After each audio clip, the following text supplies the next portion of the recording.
Okay, welcome back to TowerGate, Crossfire Hurricane Analysis, Part 2. Okay, so we just discovered from this very first paragraph in this Crossfire Hurricane article that Peter's been stroking us is not a very astute detective.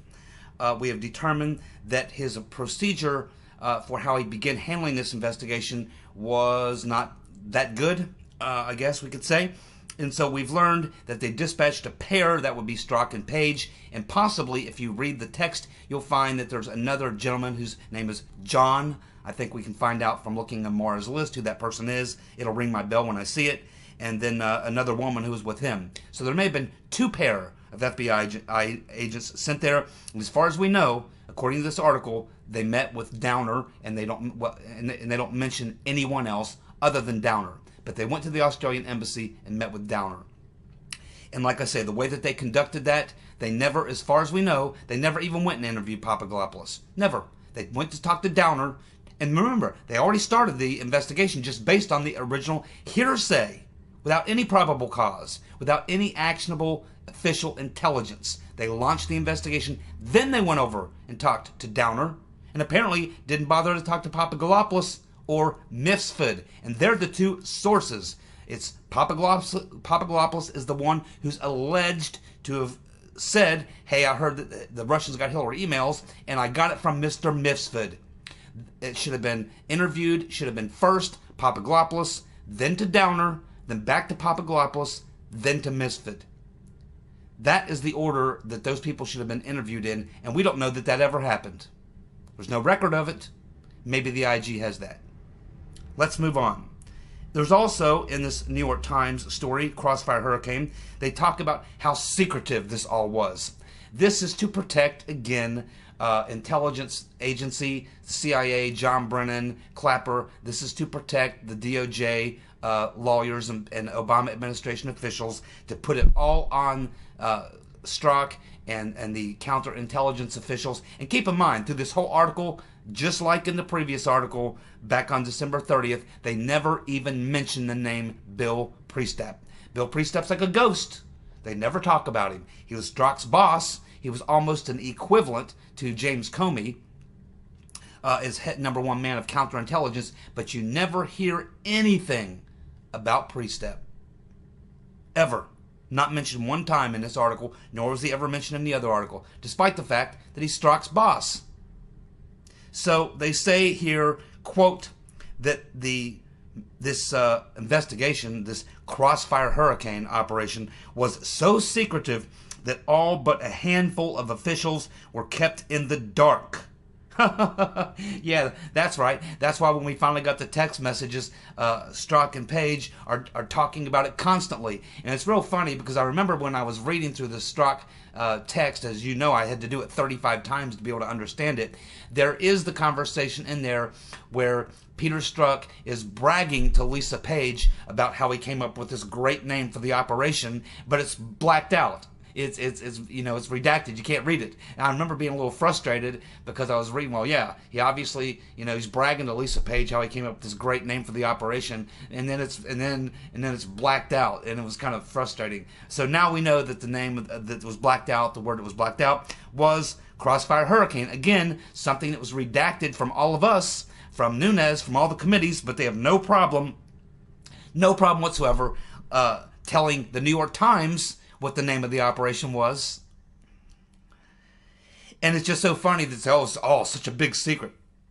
Big secret. Yeah, right, big secret. That's why Strzok and Paige are texting about it, talking about it. Apparently, lots of people knew about Operation Hurricane. Even if they didn't know about the name Operation Hurricane, everybody knew it was going on. Everybody knew it was going on. At the top of the DOJ, the Intel Committee, Clapper, Brennan, they all knew this was going on. I don't know if they knew the name, but they definitely knew that the counter-intel operation was going on. So this is just more BS to try to cover for certain individuals while placing most of the blame on, and the blame in this case would be errors. They mistook coincidences for crimes. That's what they're trying to sell here. No crime was committed. We just we got this information, we jumped on it, we got it wrong, it was a bunch of coincidences, no harm done. That's what they're trying to say, as the deep state coup continues. Okay, so that's a joke.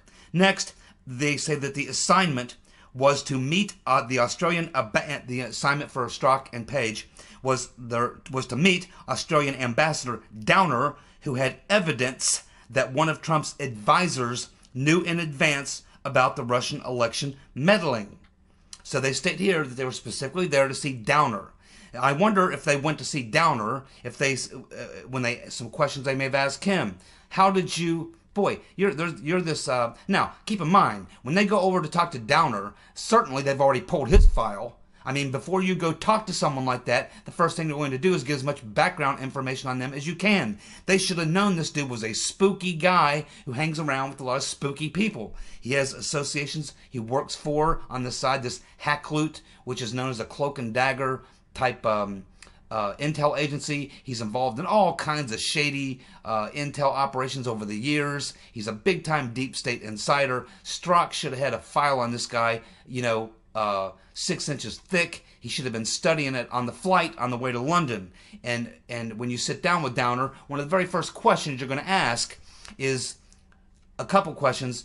He's like, okay, down the hatch, Downer. Now, we got this information. It was passed through your State Department, our State Department, made it to the FBI. That's why I'm here, to talk to you, to find out exactly what happened here. So when this conversation came up about, Papadopoulos telling you about the Russians having Hillary's hacked emails, how did that conversation get going? I mean, because you guys don't know each other, do you? Had you ever met before? Oh, if you have, how did you meet? If you didn't, that's fine. Did you feel comfortable discussing something like this? And why do you think he would discuss something like this with almost a perfect stranger? And did you call him or did he call you? And how exactly did you know how to contact Mr. Papadopoulos? Because we know it was Downer, or Downer's assistant, who called Papadopoulos to set up the meeting. So, and you would see if he lies about that.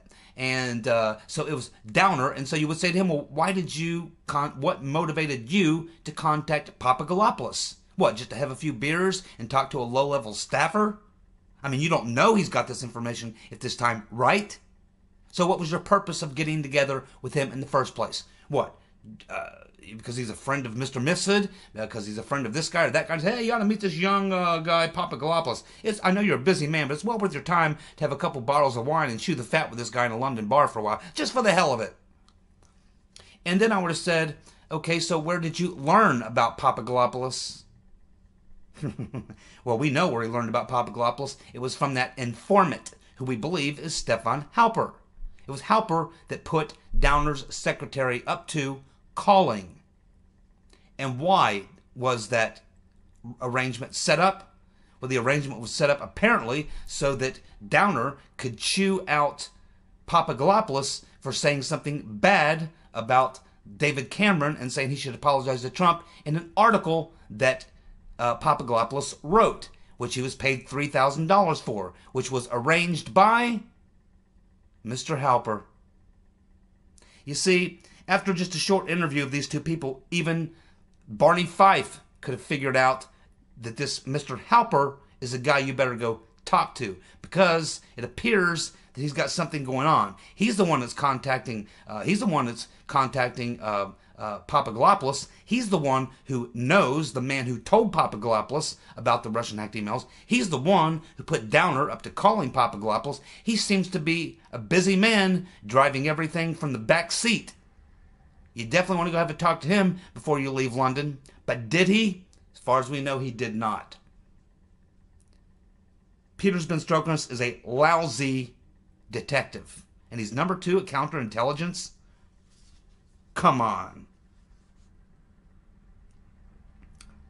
Next, the agents summarized their highly unusual interview and sent word to Washington on August the 2nd, 2016, 2 days after the investigation was opened. So they got the counter-intel operation opened on unofficial intelligence with no probable cause. based on a drunken interview. Strzok goes over and they tell us it was a highly unusual interview. Oh yeah, it's definitely a highly unusual interview when you go all the way to London just to verify the very information you had before you left, which is that Downer had a drunken conversation with Papadopoulos, and you didn't learn who was behind it. You didn't learn who put Downer up to it. You didn't learn who gave Papadopoulos the information. You didn't go interview the guy who gave Papadopoulos the information. That's the guy you want to talk to, the raw source. You want to get to the raw who was at the bottom of the pile. That would have been Mr. Misfid. That's what's highly unusual about the interview, New York Times, was that you had this number 2 intelligence, counterintelligence guy be such a complete F-up. Literally, Barney Fife could have handled it better than that. Deputy Dog. You name it. Underdog. You name it. My God. Clearly, it was all done for show.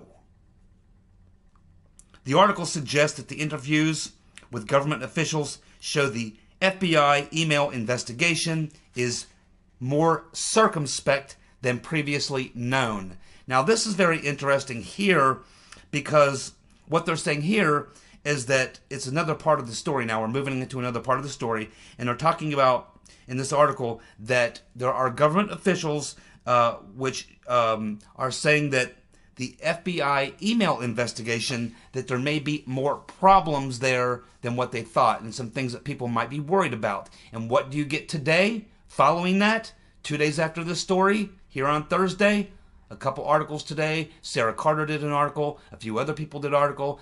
Joe DeGeneva goes on TV and talks about it. The fact that, we're hearing leaks are coming out, that there's going to be some bad things coming out about how the email investigation was handled. It's not going to look very good on these FBI people who were who? The very same people, counterintelligence, Peter Strzok and his crew. Never mentioning the name Bill Priestap or James Comey. They stay totally clean. So you can see they're planting seeds as they go along in your mind, hoping you won't realize that you are being planted in effort to be harvested down the road at the end of the story. Next, top officials. Like who? Top officials? Top officials would be like what? Number 1, number 2? Top officials. They do this all through the story. Top officials quickly realized that they would not solve the case before Election Day, which made them only more hesitant to act when agents did not take bold investigative steps, like interviewing the ambassador that we shrouded in secrecy. And basically, this is just a part in the story where the most important thing here is that they're constantly dropping these top officials, top intelligence people, people close to this source, people knowing this, people in the know, top people. Yeah, all these top people, the ones who are involved, but you never drop their names. Never. Not a single name. Tons and tons of references. Got to be dozens and dozens of sources referenced. No names. And they're all top people. They're all inside people. They're all in the know. We know this was all done by the top people, the number 1 and number 2 people in the DOJ and FBI and the head of the intel communities. This was all orchestrated at the top of the food chain, not by mid-level people, low-level people, rogue operators or something like this. This was top down, baby. And they're talking about the fact that why they were talking about the fact that they realized early in the investigation that there was more going on here than what they could solve quickly, and that it was going to take them quite some time. And so at that point they decided, should we move quickly or slowly? Because the election is, people will be voting here in just a couple of weeks. Do we go fast and try to sort this thing out before the election and let people know there may be a problem? Or do we just go at our normal pace or slow down? What do we do? There was arguments over whether or not how to proceed according to the New York Times. Next statement, that they were fearful of leaks. Peter's been stroking us, and McCabe are fearful of leaks. They kept the details for political appointees across the street at the Justice Department. In other words, there's one text where Peter's been stroking, says, "I'm not worried about our side," and he explains in his text that he's worried about the Justice Department officials would find it too tasty to resist sharing. So again, here's another reference where they try to protect the DOJ and put it all on counterintelligence, because they're saying that because the FBI is on one side of the block, on one side of the street, and right across the street is the DOJ. So they're talking about the fact that the people in counterintelligence wanted to keep as many people across the street at the DOJ out of the loop about Operation Crossfire Hurricane as they could. They only wanted to tell as little as they had to tell, as few people as they had to tell. They wanted to keep this within themselves and keep the Department of Justice completely out of it, and Comey as well. And again, you never hear the name Bill Priestep. Never. And they're suggesting that in the New York Times article that only 5 Justice Department officials knew the full scope of the case. Well, I guess we know which 5 that they're willing to sacrifice when the time comes, right? That's what that tells me. Next, we're investigating National Security. They were investigating National Security Advisor Michael Flynn. They were investigating Paul Manafort. They were investigating Papadopoulos, and they were investigating Paige. Well, I could go into like a 2-hour, speech into why all these people were really being investigated. It had nothing to do with the fact that they believed that any of these guys had anything to do with any Russian collusion, spying, or anything else like that. This is all complete BS. As far as Michael Flynn was concerned, Yates went after him for the Logan Act because he got $45,000 for giving a speech at the celebration, 10-year celebration dinner for RT News. He sat at the same table with Putin. Well, so did, what's-her-name, batshit crazy Green Party candidate Jill Stein. She also got paid for a speech and sat at the same table. There were also many Hollywood actors there. Goldie Hawn and Kurt Russell were there. Probably 20, 30 Hollywood actors were there. Were they accused of spying? Were they accused? I mean, haven't those guys traveled to Russia and made movies over there? How about Steven Seagal? He lives half the year over there. You have a lot of people who have a lot of Russian friends, Russian contacts. A lot of stuff going on. They knew had nothing to do with that. Let me tell you what was the reason they were going after Manafort, Flynn, and Paige specifically. The reason those 3 guys were targeted is because they all do have connections with Eastern Europe, Ukrainians, and Russians, and they would be easy people to set up. Easy people to set up. Easy people to show their associations. Because, these guys are paid for hire lobbyists, essentially. Manafort, he's been working for Eastern Europeans and Russians for a long time, representing them. In fact, Jacoby, the wife of Glenn Simpson, and Glenn Simpson, about 10 years ago, when they were Wall Street Journal reporters, they did an entire series of stories on this idea that there were how many American lobbyists were working overseas, and specifically in Russia. And the poster boy for the articles was Paul Manafort. And another thing about Manafort, Paige, and Flynn is that they all supported the West Ukrainian position of Viktor Yanukovych, which is also the position of the Russians in the conflict over there. Why is that? 2 things, really. Number 1, Yanukovych wanted a closer relationship with Putin and the Russians if he were to remain president of Ukraine, and he preferred the Nord Stream pipeline. Yes. And also, there were 2 economic packages being offered to Ukraine. One from the EU, backed by the U.S. and others in the West, and one from the Russians. And Yanukovych preferred the deal being offered to him by the Russians. And that put him on the wrong side. And that is why the U.S. and the Western allies went ahead with the putsch and pushed Mr. Yanukovych out. Remember, that was organized by Victoria F. the EU Nuland. George Soros paid for the Maidan protesters to disrupt it and start the process, and then they followed up with the chocolate man, the candy man, coming in to take over after they did the pooch to get him out of there. And so Flynn and Paige and Manafort all are individuals who are on the other side of this political issue. It was all political from the deep state. And they happen to serve a wonderful purpose. There are people who could easily be tied to Russians. They were easy setups. That's it. Papadopoulos, still trying to figure out, he was a plant, obviously, still trying to figure out who planted him, but I'm getting closer every day. Next, I never saw anything that resembled a witch hunt or suggested that the Bureau's approach to the investigation was politically driven, said Mary McCord, a 20-year Justice Department veteran and top national security prosecutor during much of the investigation's first 9 months. She never saw anything that resembled a witch hunt. Well, she's probably targeted in the IG report as being one of the perps, obviously trying to cover her butt. And the fact that she says she never saw anything that resembled a witch hunt, you did notice that cover-up of the fix of the Hillary Clinton email investigation and the cover-up afterwards. You didn't notice the plants inside the Trump campaign. I guess you didn't know about any of that, did you, Mary? We're going to find out what you knew, Mary, and I think you're lying. Clearly, another thing thrown into the story just to support the back narrative, the backstory of this whole article, which is that all these people are pure as the wind-driven snow.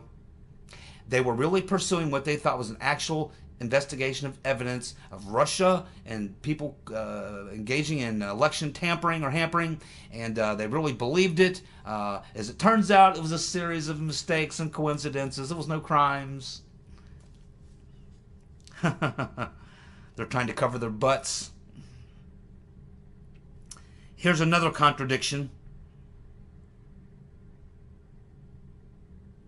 There was this Papadopoulos, who was the young and inexperienced campaign aide, whose wine-fueled conversation with Australian ambassador set off the investigation. Again, this is a contradiction. They started the investigation on July the 28th. Strzok and Paige didn't go over and even interview Downer, and he's the only one apparently they interviewed, until 2 to 3 days later. They had no real official intelligence. They had what you could call maybe unofficial intelligence. But they certainly did not have probable cause for a crime. You would not launch an entire counterintelligence operation based on nothing more than hearsay evidence from a foreign ambassador that heard about some emails being hacked. You would simply sniff that little deal out in a couple of days by talking to 2 or 3 people and figuring out if it was just some sort of crazy talk or if there was anything to it. They jumped in full bore with practically nothing to back it. Something stinks, man. Something stinks. They needed a reason. And I do believe the informant, who we believe is Mr. Halpert, gave them the reason they needed. Everything is after the fact with this case. Everything. The crime comes first, and then the evidence for what they did comes afterwards. Constantly to go back and try to create things to justify what they previously did. He, referring to Papadopoulos, seemed to know that Russia had political dirt on Mrs. Clinton. Yes, because Mr. Misfid told him that. And he was probably paid. And what happened to Mr. Misfid? As soon as his name came out, he disappeared. That was in November 2017, and no one's heard from him since. He had a pregnant girlfriend. She hasn't heard from him. We still haven't heard from him. He's gone under. Or maybe he's fish food. He'll turn up somewhere dead, I'm sure.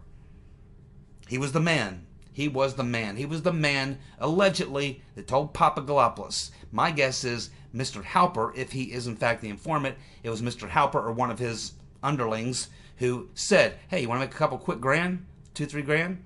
Yeah, open up your pocket. Here you go.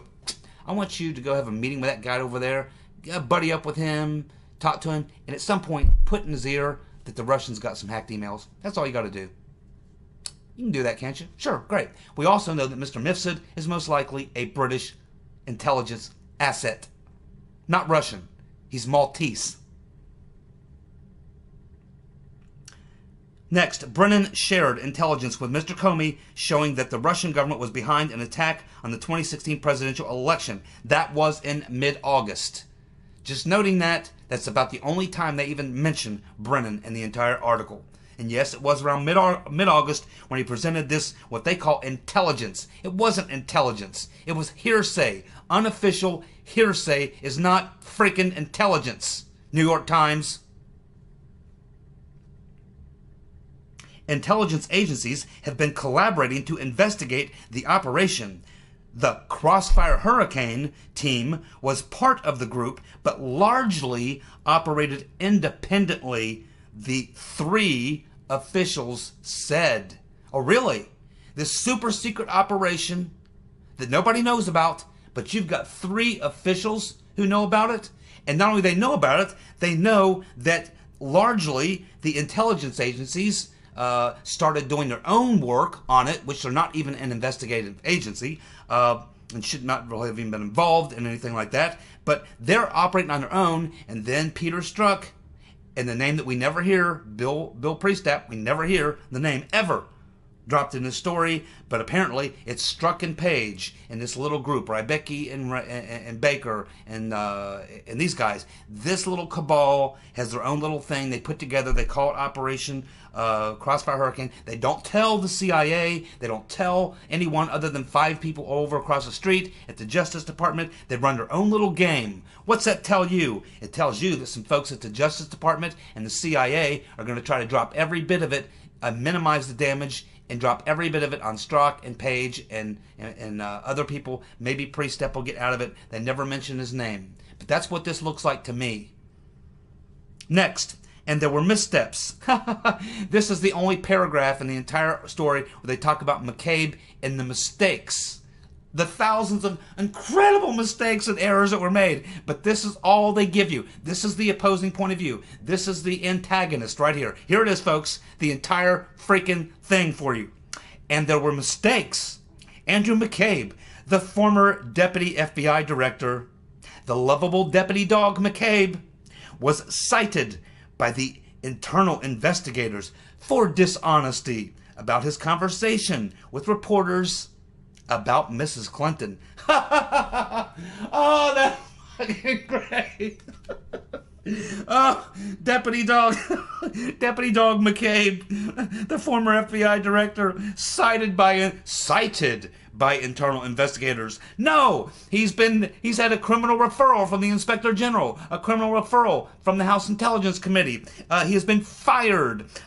He was found guilty of lying 4 times, 2 times to the FBI and 2 times to the IG. He was fired primarily not just for lying, but because he was instigating, telling the 2 people below him to write stories to put in the Wall Street Journal to protect him personally. It wasn't even a government matter. It wasn't even an investigative matter. It wasn't an official matter. It was an unofficial matter. It had to do with him being accused of being involved because his wife got a ton of money from the bagman, Terry McAuliffe, from the Clintons at the same time that he was running her freaking email investigation. Do you think there's a problem with that? No! His wife gets $700,000 while he is the guy in charge of the rotten Reverend Clinton's email investigation, and so she has her bagman drop $700,000 on his wife?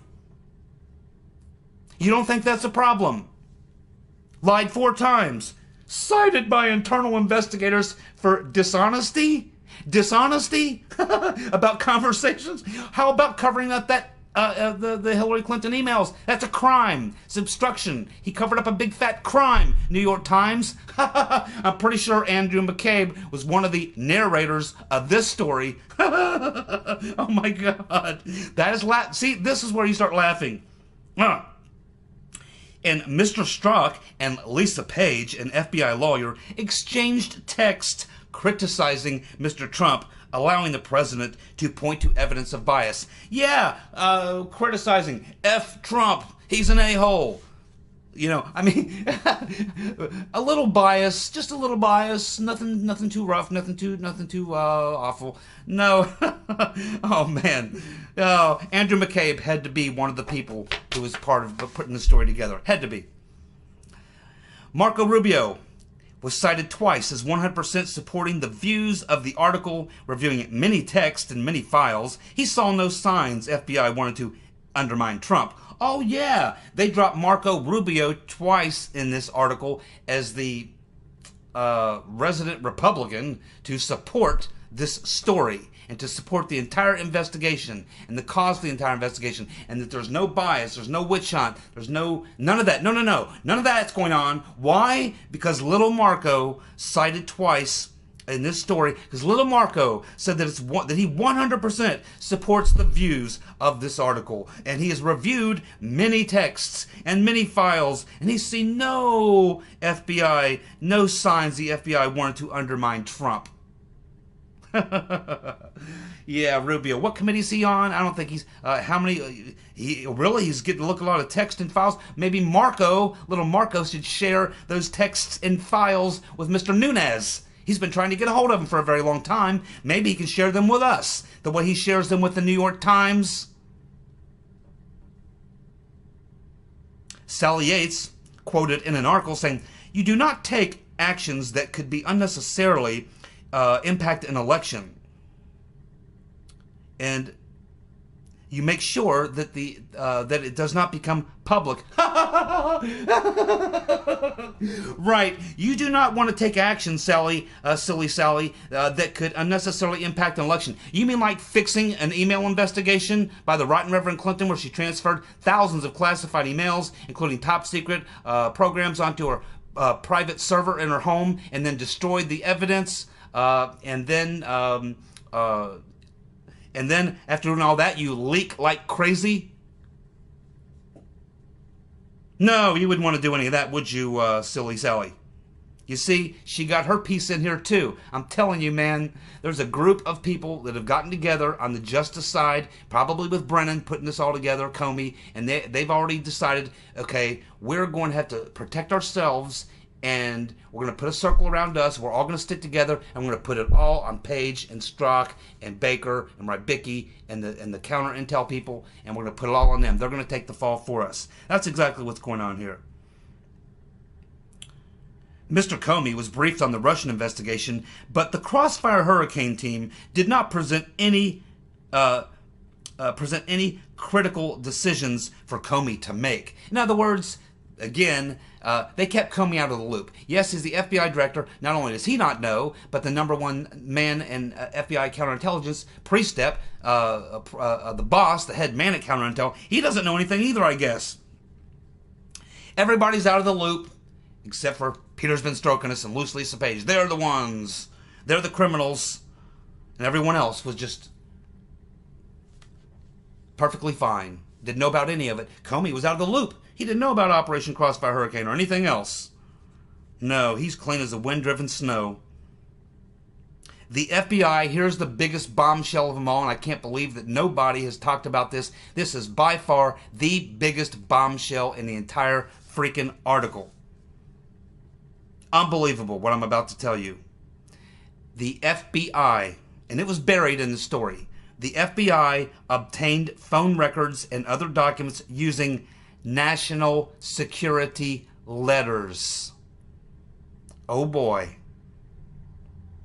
National security letters are a secret type of subpoena, and at least one government informant met several times with Mr. Paige and Mr. Papadopoulos. That would be probably Mr. Halpert. Mr. Trump's allies now question whether the FBI was spying on the Trump campaign or trying to entrap campaign officials. Here they are in the New York Times admitting probably the most damning thing that they could admit to Obama and the administration. You can't put this one on Peter Strzok or Loose Lisa Page. National security letters are what Obama used to get phone taps and surveillance. What are we talking about? National security letter. Well, did you know that you don't have to go through the FISA court to get full surveillance on someone? Did you know that the President of the United States alone, without using the FISA court, without any reason, without probable cause, without anything, the President of the United States can spy on anyone he wants using a national security letter? The only person that has to sign off on it is the Attorney General. That would have been Loretta Lynch.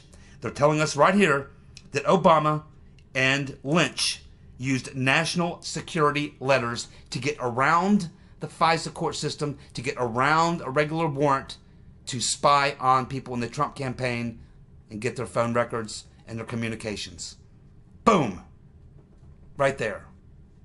That is it. That is the most important bombshell. The absolutely most important bombshell of the entire story. They're telling us right there. And why would they do that? Why would they do that? Because they know it's coming out. Just like everything else we're learning in this story,